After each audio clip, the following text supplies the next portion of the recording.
Google CEO warns society to brace for impact of AI acceleration, says it's not for a company to decide. I came across this and really was excited to share it with you guys, and so we're going to go over this today. And I just want to get your thoughts on this because this kind of stuff is crazy going into this new world that we're navigating with ChatGPT and with all the different things that are coming out now. It's getting crazier and crazier as far as what someone is capable of doing. And I think it's going to be an interesting article. So let's go ahead and jump right into it and get started. And we will go over this together. So it says Google and Alphabet, because that's Google's parent company name, CEO said every product of every company will be impacted by the quick development of AI, warning that society needs to prepare for technologies like this one, like the ones it's already launched. In an interview with CBS 60 Minutes aired on Sunday that struck a concerned tone, interviewer Scott Pelley tried several of Google's artificial intelligence products and said he was speechless and felt it was unsettling, referring to the human-like capabilities of products like Google's chatbot Bard.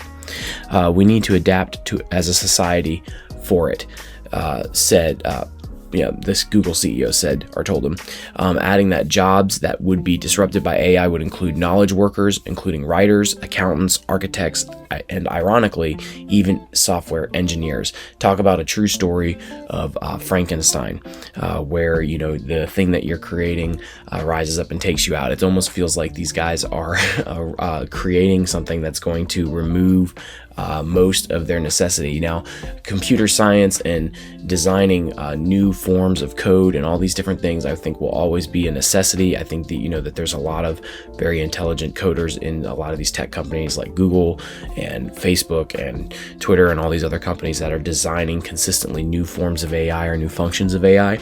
But when you've got small programs like this that can spit out code and spit out typically code that's already been created, or code that doesn't really do anything new but has mostly function, it definitely does pretty much eliminate the need for all these lower level engineers that think they're so smart. So that kind of sucks, man. I mean, we see that often. This is going to impact every product across every company. For example, you could be a radiologist. If you think about 5 to 10 years from now, you're going to have an AI collaborator with you. You come in in the morning, and let's say you have 100 things to go through. It may say these are the most serious cases you need to look at first. So you're gonna have this software that guides you through the people that need to get medical attention right away. That's pretty scary because, medical, especially when it comes to medical, I have friends and family and loved ones and all sorts of stuff, as do you guys probably, that have been delayed in a lot of their care because of the amount of wait time that you have to, go through and get through that process. And so the idea that a AI is going to be deciding and choosing who that person is who deserves to get attention first, that's a little concerning. Honestly, that's a little scary if that is an outlook. And I don't know if that's something really that we would even truly want. If we want an AI determining, who gets medical attention first and who doesn't, that's a little unsettling. So I can understand how that information would be unsettling to someone. Pelley viewed other areas with advanced AI products within Google, including DeepMind, where robots were playing soccer, which they learned themselves as opposed to from humans. Another unit showed robots that recognized items on a computer and fetched Pelley an apple he asked for.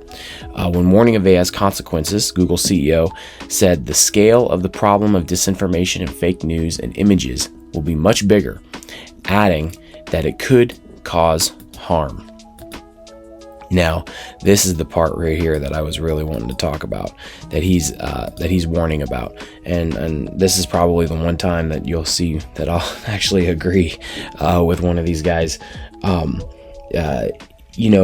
We already live in a world where mainstream media has been called out on posting and reporting stories that were completely fabricated. Like, we've already kind of seen and crossed that line and crossed that threshold, and there's many people that that have come to terms with the fact that like a lot of these trusted sources that you grew up with, or a lot of things that you thought were bastions of truth and free speech, turned out not to be the case. And even some of them with the choices where they decided like not to report something at all. We've seen that happen. I mean, I don't know if you've noticed, but have you noticed like friends and loved ones around you that have totally embraced many of these narratives long after they had supposedly been redacted or proven false? Like, have you gone to work and heard coworkers talking about things that you have already confirmed to be false due to some news article they read or heard on here? And it's already been, proven, or they print a redaction, or they come out and they say, hey, this was wrong, this is wrong information, but the damage is done, right? I'm not trying to like dog anyone, and especially with this next comment, I'm not trying to dog YouTube, but we're in a world where anyone and everyone can be a talking head, right? Like the ability to trust the information you're receiving is not all there just the same as you would question what's coming from your television. There's a lot of people that surf YouTube or surf any other social media platform, and they lean in and trust more people that they hear online with information. And all I'm saying is that if you've traded in the TV for what you're hearing from the monitor, then there's still a problem, right? Like, don't hate me, because there's been a ton of creators that people have heard or can hear, and you hear their current takes on current events, and really you kind of walk away with your head shaking, kind of in disbelief. Undoubtedly, like, people's lie detectors are good for the most part, but there still is a significant portion of people swayed. And you can see it in the numbers and the followers that they gather, right? Like, there's still damage that's done, even with these news companies where they've been caught with their pants down, and they've retracted some of the things that they've said, but it's still, the damage is done. And that's what I'm saying. No matter what you're looking at, whether it's a monitor or a television set, that is happening more and more and more.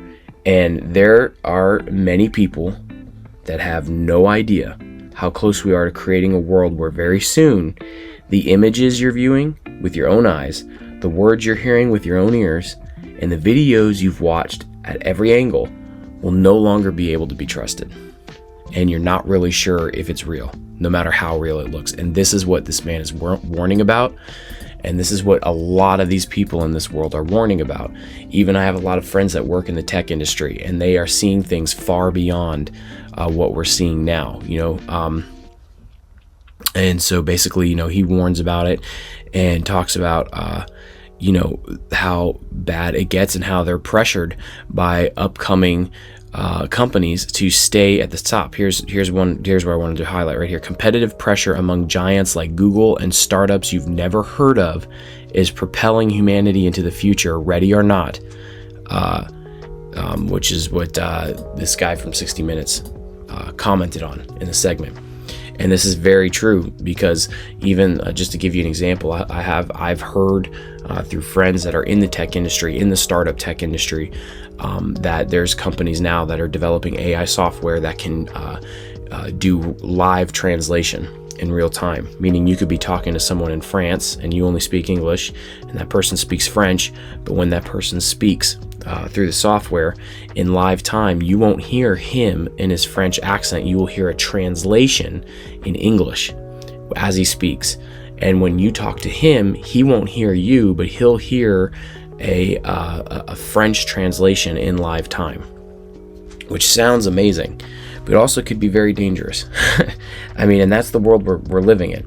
So imagine that time, okay? Imagine that time when we get to a place where the images and the videos that you see are irrecognizable. Like you need some sort of special software, or you need some sort of expertise to be able to recognize, okay, this is AI generated. And so imagine in that time if mainstream media continues to operate as it's had over the last few recent years. like how they've, the damage and stories that could be run if there's no way to prevent some AI generated video or photo or audio capture from being spread on these platforms, who have been proven time and time again to not really care about reliability in their sources. Like, we've seen that. We've seen that, like, they'll post something and they will not really care about, like, if it's true or if it's not true, or there is a hidden agenda behind it. They're just going to say it because they're working for something bigger or something, a specific party that they're affiliated with.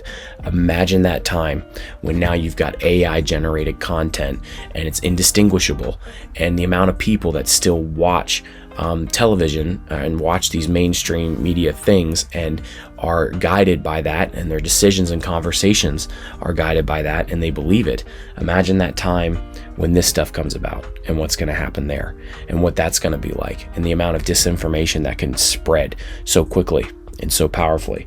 And it even can happen in YouTube too. I mean, you're not safe. Like I said, if you're trading your television set for your monitor, it's still a problem. You cannot embrace everything you hear and everything you see and everything you watch. And just because someone is dissenting against what the common belief and understanding is, doesn't automatically make them right, and it doesn't automatically make them virtuous.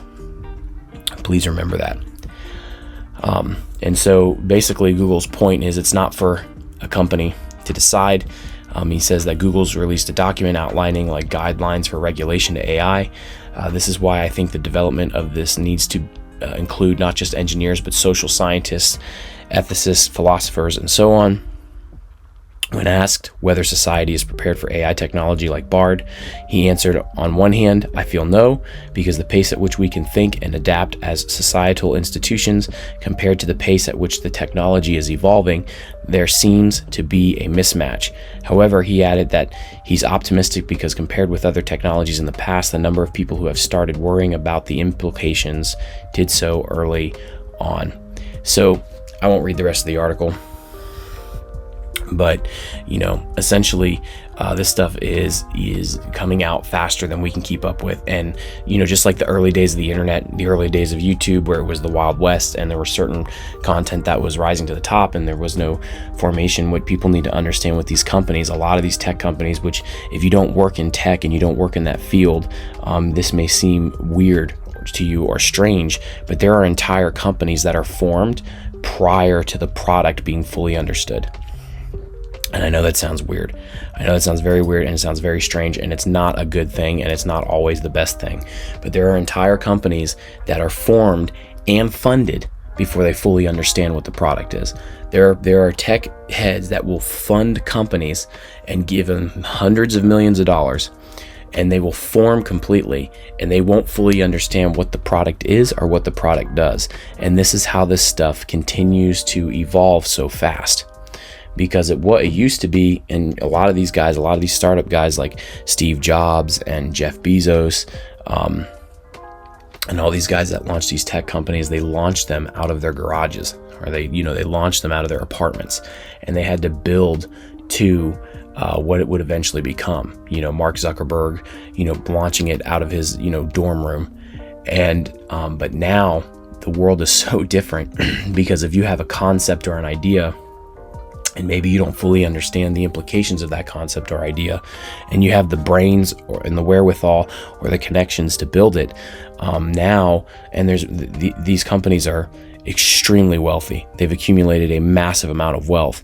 You could have access to hundreds of millions of dollars and a full team of people developing this software, or whatever this thing is, computer technology that you're developing, and you don't even fully understand what it is yet, and they're okay with that. You can go 5, 6, 10 years, and the product doesn't even make any money, and they'll sit on it and wait, because that's how much money there is involved with this. And it's a great thing, but it's also a dangerous thing, because we're developing stuff that we don't fully understand, releasing it on the public we don't fully understand, and the public's not prepared for it, and no one's prepared for it. And like, for instance, with this chat GPT and people now saying it passes, tests in college, and it's able to write essays, and they can't tell the difference. And basically the creator of the thing says tough cookies.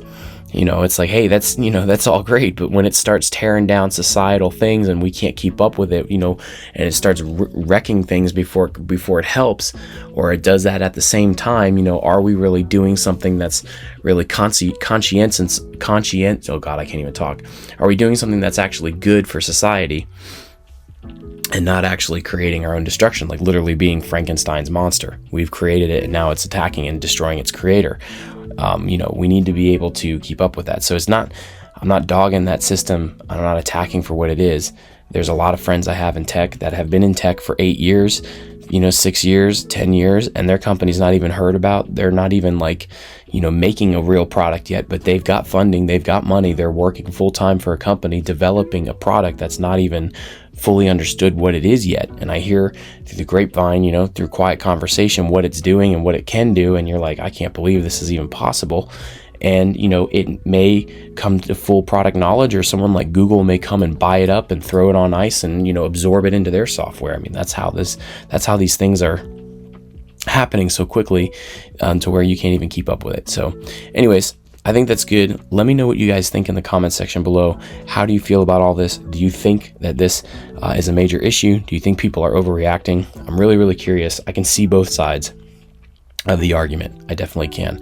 I can also see the dangers, but I can also see the amazing help that softwares like ChatGPT and all these different softwares that these guys are creating are actually having on work and your regular working. I mean, I've utilized ChatGPT a couple times and tested it out, and still trying to learn how I can utilize it more, just because that's the direction everything's going in, and you have to keep up with whatever's happening. So let me know what you think. Do you think this is going to cause major problems? Do you think this is going to cause major issues?